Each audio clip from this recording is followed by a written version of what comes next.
everyone's doing well. It's been a very summery day here in Ohio. I don't know about where you guys are at, but it is sunny and beautiful and it's hot, but it's like there's a breeze, so it's perfect. So I hope you all get to enjoy being outside today. So, welcome to the Isn't It Romantic Book Club. We're going to be discussing Sharon Wray's Her Reckless Outlaw today, which was such a fun book to read. I really enjoyed it. Yeah, for And sure.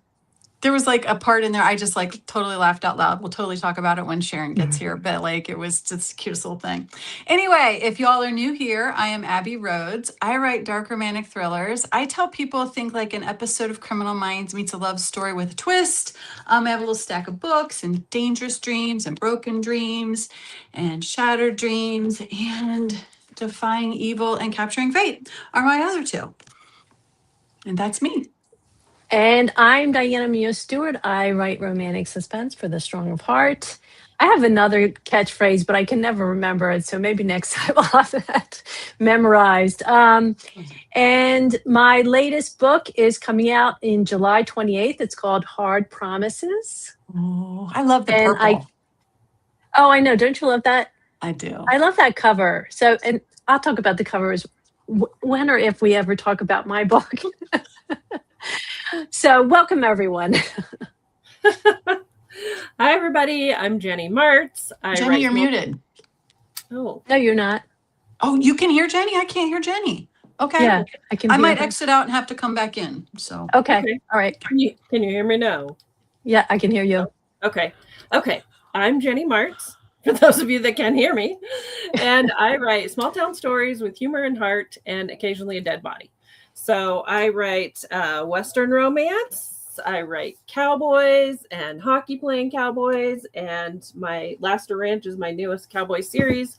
And then I also write cozy mysteries. So occasionally I kill people off and have a lot of fun with that. And speaking of killing people off, Sharon writes some great mysteries and she really gets us with suspense. And I am excited and happy to introduce our dear friend Sharon Wray to you. Is Abbie frozen or is she really smiling?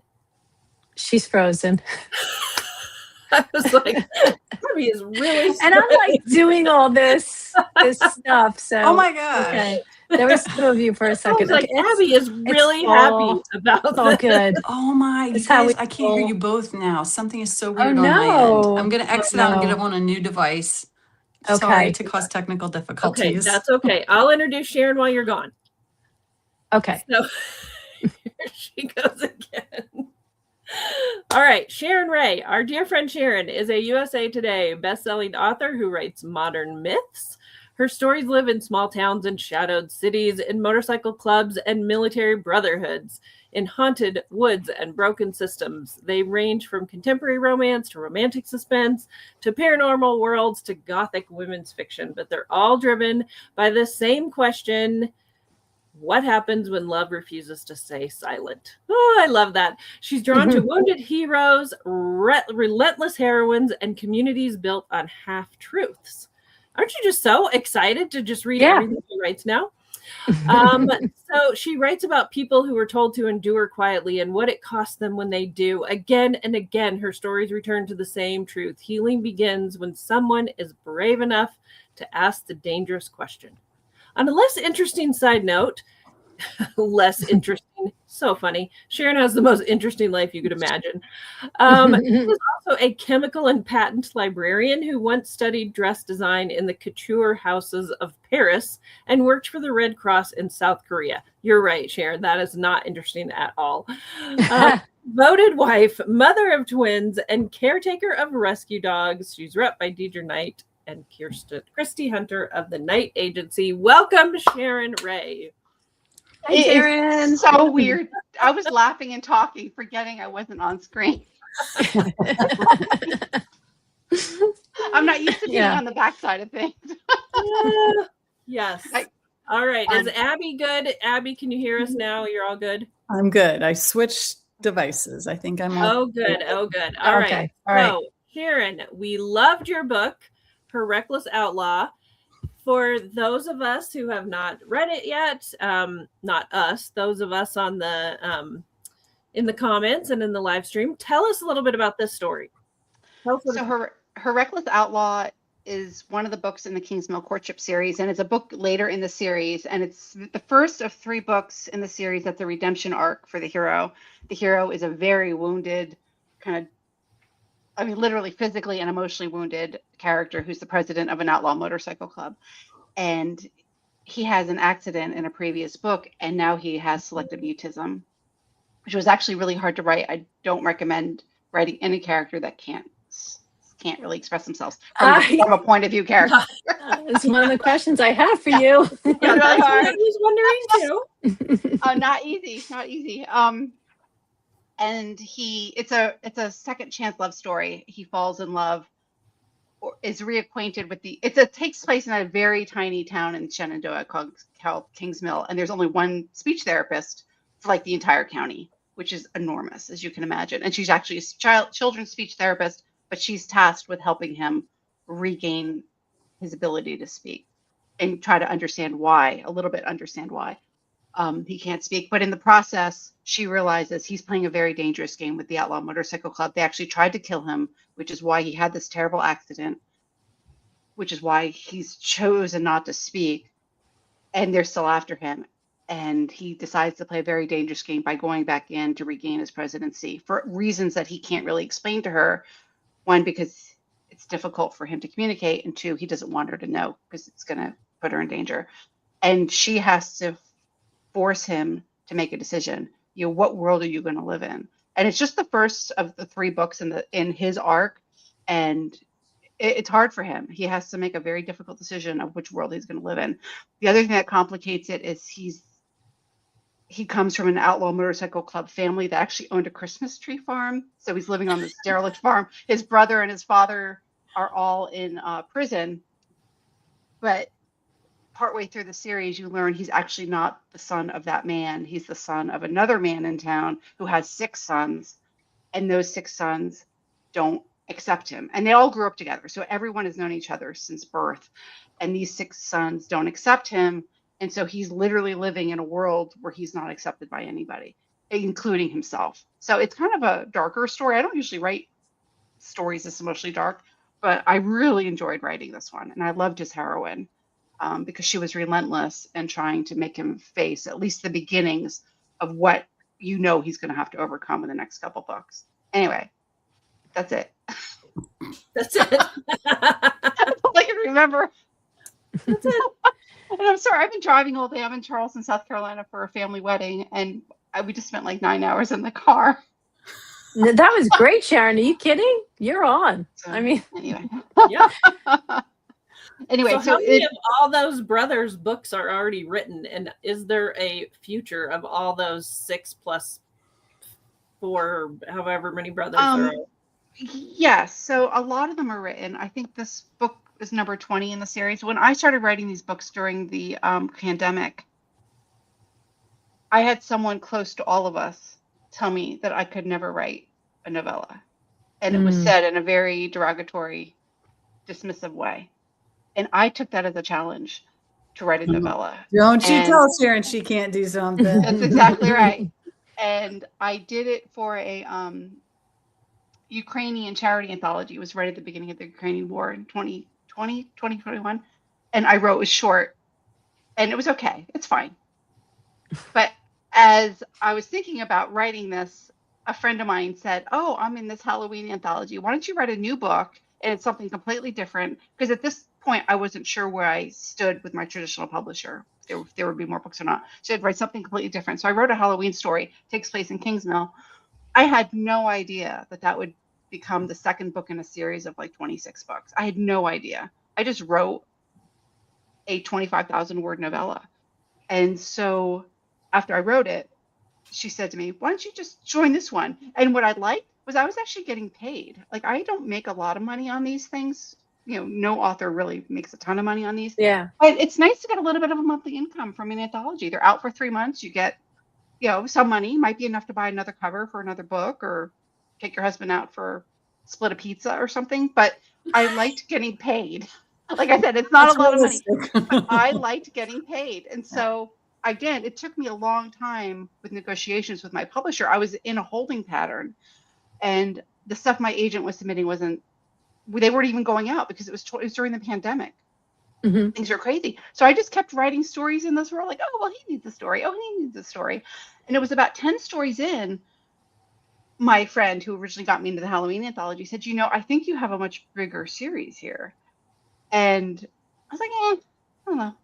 I was writing other books, and I was submitting other books and doing other things. And it was only about a year and a half ago that I realized she was right. And I thought, but what I realized was about 15 books in, that there was a much bigger story. It took 15 books. It took I know, 15 is she books. cracking me up? Like, No, but these books, these novellas are anywhere from about 15,000 words to 55,000 words, right? Wow. And so I decided 55,000 words is a book, not a novella. I know. Yeah. But it was an anthology that took them up to 60,000. So anyway, I reordered the books in my mind, and I thought, I'm going to start from the beginning with this much bigger story that I know about and just start rewriting them. So I've started doing that. Wow. From book one, they're going to be about between 75 and 80,000 words each. Wow. And I'm starting from the beginning, and I've got the subplots all work. But well, this one is 20. I've actually written 23, and I know now where everyone's supposed to be in each book, right? oh my gosh. I'm You have a changing the story timing. Bible, I assume, Just- right? Oh, so get this. I was telling Diana this earlier. I had a story Bible and a software system I will not name. And when we came back from REGT, all the files were corrupted. Yeah. 4 years. And I use that same story Bible Yes. software. So like, I'm freaking out. Yeah. And there are aspects about it I still like. I loved the software, but so I'm literally redoing the whole thing in another software program Oh, it makes me that wonder. I own, that same lives software. on my computer or my hard drive. But it's okay because I'm rebuilding it. I have to reread from beginning to end all of the because I wrote them all out of order. Mhm. And the interesting thing about this series is that each couple gets 2 to 3 books depending on where it falls in a 6-year cycle. Because things happen and secrets are revealed, and then that affects a married couple who was happy. Then all of a sudden they learn from another brother, oh, this isn't what you think it is. And so it's like this whole cascading puzzle. It's been really, really fun to write. And I do it on the side. I still write the submissible things for my agent over here. And then this I'm doing for fun. And I get a little bit of money each month. A lot. So are all 20 of those novellas out and available for people to read, or no? They were. I just took some of them down because I'm beginning to rewrite them. So everything's on my website. It's very clearly laid out which books are available for sale. And one is actually available in one of our newsletter roundups. So Fun. that's all on my website. So So- you can get that one for free. Sign up for our newsletters. We got lots of freebies out there Lots for of you. freebies. So so it's been really fun. And I want to go back to this person and say, see, I can write a short novel. Yeah, I think that person has it, but that person probably saw. But you know what? I'm wondering, like, so when you do, because I'm working on the third book, I'm putting out the third book in the series. But as I work on, I'm like, oh my gosh, this detail has to match this detail, and I it's just like so hard. How do you, if you're writing at different stories at different times, you're jumping how do you keep that straight? It's really hard. That's why I liked this one software program I was using, because it had a timeline and it allowed me in blocks to move the timeline around. Oh, yeah. And I loved that. And that's gone now. And so I'm using a new software system that has a vertical timeline. It's not as easy to manipulate, but I literally have a physical timeline on the computer with blocks that I can and it's everything. It goes all the way back to the beginning of the secrets of the town, right? Like 30 years Wow. because everyone living now is still dealing with ramifications of things that happened, 25, 30 years ago that they're uncovering. And so all of it has to be very carefully blocked. So as I write each book, I place it where I think it's going to be in the final order, which is why I didn't start rewriting them until recently, because I knew I still had some books left to write in the series. And I'm glad I waited, because I now know what's going to be in those final books, and they're not going to be novellas. I think I'm just going to start the rewrites and start publishing them, and then and not do any more novellas. I think I have one coming out this fall for Wounded Warrior Project, and that'll be the last one. And then everything else will be, I'm just going to start and put them back up for sale, because I have people asking for them. So but it's hard, Diana, and I really missed this one software program that gave me this beautiful timeline. It is so much work. I don't think people realize, like, sometimes, I talk to people about my books, and especially if it's like a family or friends, and they're all like giggly about the sex scenes. It's like, dude, do you have any idea how hard I worked on this? I know. There's more to it. But, And let's just remind everyone that the secrets from the town of 25 years ago means it was in 2000, not the 80s, like we all think 20 years ago. Really. I know. How old are we? I know. I'm like, 25, 30 years ago. That was like, what, 1986? Like, what was that? No. I know. And I've learned if you have military people, they just come back from the war, right? You can't name it. Because originally the patriarch was in Vietnam, and I had to take that out because it would make him like 190.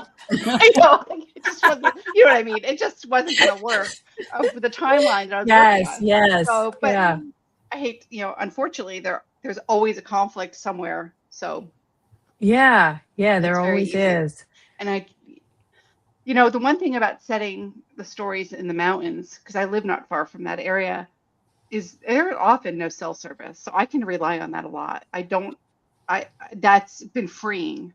Yeah. They have satellite phones, they have other things, but but it's very believable when they can't get in touch with somebody. So, and how did you do research into that area? Did you once live in that area? I live really close to that area, and I volunteer for a church in a very, very, very, very small mountain town.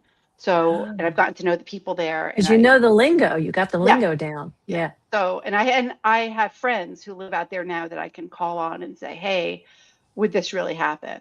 Virginia doesn't really actually have a lot of motorcycle clubs. I mean, I've done a lot of research into it, but in my world, there is one in the mountains. And then they needed one.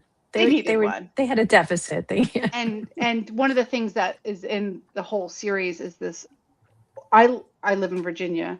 We have over 700 data centers in this state, and most of them are in Northern Virginia. They're everywhere, but they're creeping into the mountains, and the people in the mountains are pushing back, and it's hard.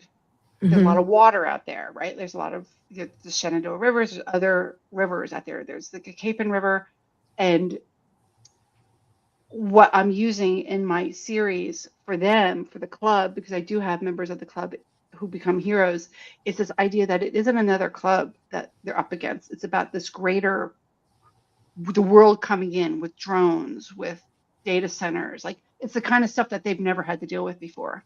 That the world is changing. The greater world is changing, and it's making it so much smaller that they can. And do you like that? Do you like that, being able to kind of give your own, in a sort of a side way, opinion of what's happening?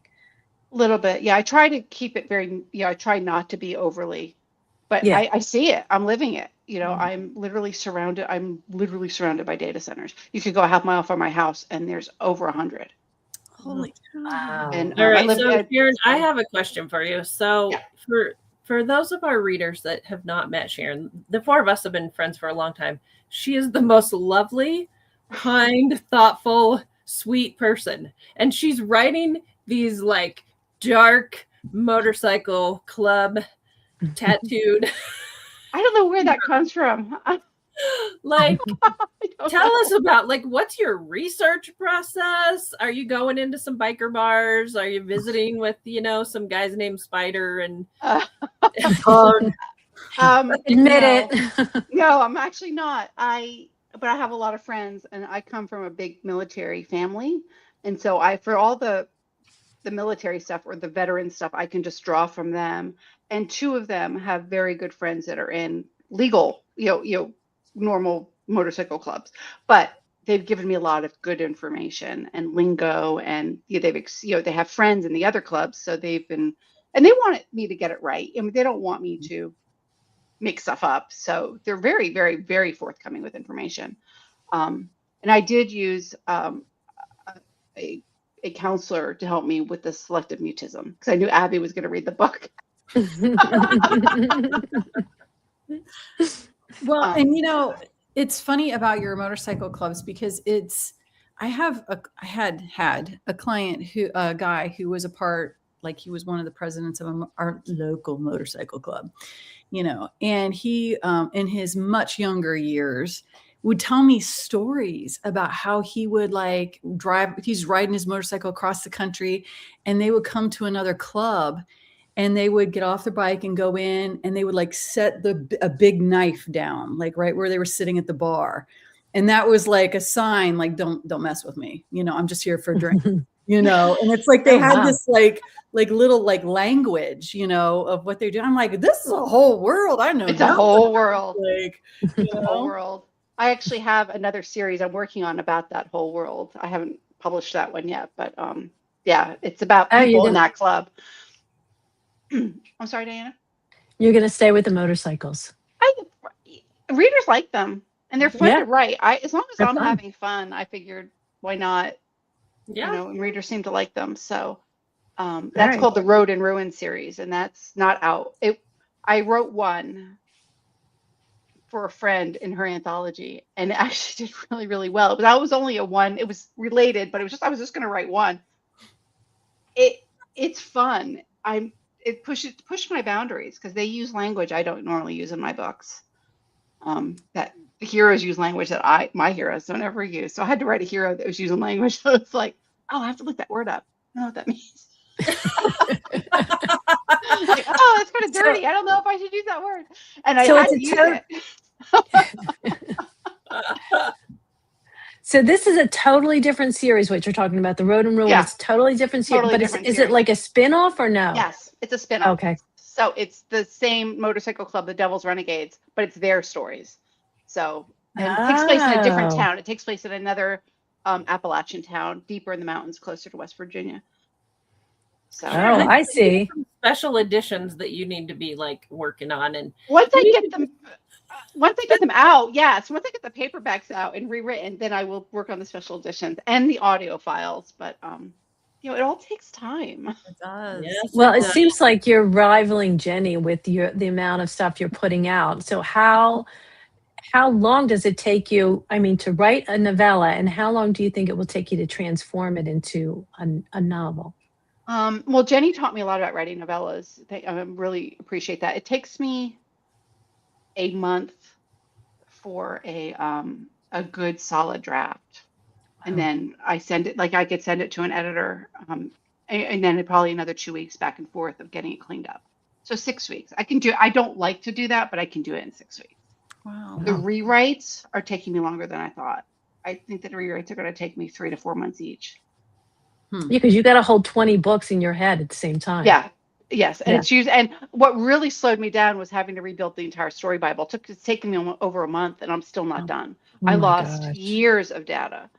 Yeah, and are you getting that all from your books? You're getting some of it from your head, but I can't have, from my head, from the actual books I've written. Thank God I have old drafts where I kept notes, or even old editing. Like the editor would say, "Oh, take this out," but it's I still have all of the original data. It's been really hard. It's been really, really hard. And I know I'm going to miss stuff. I'm just going to do the best I can. But I've been but I have been rereading. I was on vacation 2 weeks ago, and I read the first 10, and I kept, I hand wrote the notes out. That way I can go back and type them up, but I have them, just a legal pad. Yeah. It wasn't fancy, but I was trying to explain to my husband, how interruptions really do. I said, it's like you're blowing up a balloon when you're writing. You're blowing up a balloon. You got this balloon blown up. Someone knocks on the door. Pop, there goes the balloon. You just spent all this time blowing it up. Now you got to start all over again. Let me get the balloon. No, that's great. It really is. Because so often, I'll have to go back to the beginning of the chapter and start all over at the beginning of that chapter to just figure out where I was, where my headspace was, to get to what I was continuing. Totally get that. Sharon, I wanted to tell you, humor in books, I just don't normally find there to be a lot. I'm not a humorous person. I don't love sitcoms. I'm just not a funny person. But I laughed so hard at the little penis drawings on her little flashcard. Oh yeah, that And I was funny. like, that is so hilarious, like my little 13-year-old boy humor just really got ignited with that. Well, okay, so that actually, my twins were born early, and they were in speech therapy through high school until they finally both said, "We're done," even though they weren't, but they walked away.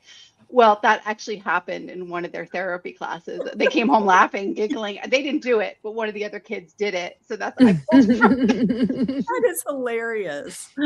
or for anybody listening, she's working with him with flashcards, and she starts flashing him, and she doesn't understand why he's having a different reaction than she expects. And he points, and she realizes that her children have defaced her cards. And then she takes all the animal ones out, and then the next one she shows him is a sausage. Yeah. It's so funny. Yeah, I don't love sitcoms either, but I find when I'm writing, if it gets really dark, I have to throw in something that makes me laugh. That Yeah. was so funny. Well, we totally enjoyed that. That was so much fun. And what are you working on now? I mean, now you're going through the whole series, but are you going to release those 3 last books in the series? Yes. Or okay. So I'm trying to think what's out now. I've got 2 of the Kingsmill books out right now. This one in the Mending Hearts anthology, and I have their Summer Promise, which is another one that takes place right before this one, is in a charity anthology for First Amendment rights. I think it's called Summer Heatwave. I have 3 more written in just novella form because I couldn't figure out who was doing what in one of the books. So I just wrote the novella for myself to figure out, okay, because I need to know that for book 1. But I have one coming out with the Wounded Warrior Project in December. That's the next Damien book, the second Damien book. And then the third Damien book is coming out at Christmas time. And so I've got those 2 coming out, and then that's it. I have more written, but I'm not doing any more anthologies. So there'll be 3 Damien books. Yes.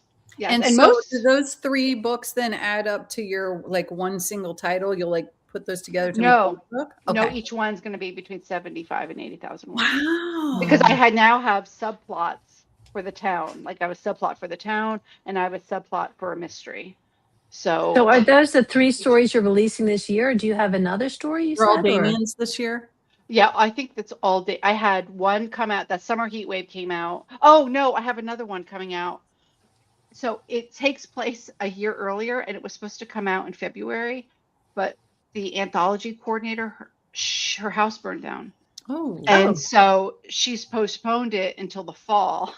That was already committed to it. So I wrote that. That's already been written, but it actually takes place a year earlier. So it's just going to be weird. So I think I had 5 come out this year. Wow. Congratulations, anyway, Sharon. That's awesome. Everything else I'm writing is going to my agent. So I've been working on 2 things for her. And one is going on submission. One is on submission. And then I've got 2 things that I'm writing for her that are completely separate from the Kingsmill stories. Oh my gosh. You're setting a high bar, girl. I'm following you guys. I'm behind the curve. I don't know about that. I think we all trail Jennie. I think that's true. Well, going to RAGT, it makes you want to get out as many books as possible. It does, doesn't it? Yeah. It really does. That was so, and I'm also going to Book Lovers Con this year, right before RAGT. So I want to get as many out. I'd love to have 4. The first 4 paperbacks out. Wow. That'll be great. That would be my goal. Love it. Good deadline. Yeah, I love having a deadline. I love having a deadline. Yep. So, but they've been really, again, to think that one Halloween book ended up sparking becoming this whole series. Yeah. And there's still things in that Halloween book. I think was 40,000 words. There's still stuff in that Halloween book that I put in there that I didn't even know. I just thought, that's interesting. And one of them shows up in the next Damien book. Don't you love that? Don't you love when your brain works that way? Like it's somehow. I do. And you know what? Those are my writer high moments. You know what I mean? Man, my brain knew something that I didn't know, and it just did it. And I followed it. And look at it. It was intuitive about this. Right. Yep. I love that. Makes it really fun. I know. So anyway, thank you guys for reading it Well, you we this summer. appreciate you sharing your Yeah, story fun. with us and giving us a nice beach read, and we loved it. And looking forward to more from you this year, since you just, if you're putting out so many, we can't wait to read them all. And but we do have another author coming. What month are we in, guys? We're in July. We're in July. We're gonna be in This is our August July next time, right? Yeah, this is kind of a bonus month. I because think June yeah. was our June moved into July, which is why we did today. Right. So Oh no, wait, are we doing it July and 2 July? we're doing it July. Yeah. Gosh, guys, that And is. you know the name of the person, right? I 'Cause you- do know the name of the person. We are going to be reading Dark Web Investigations. Let me get Right. a non-glare one here.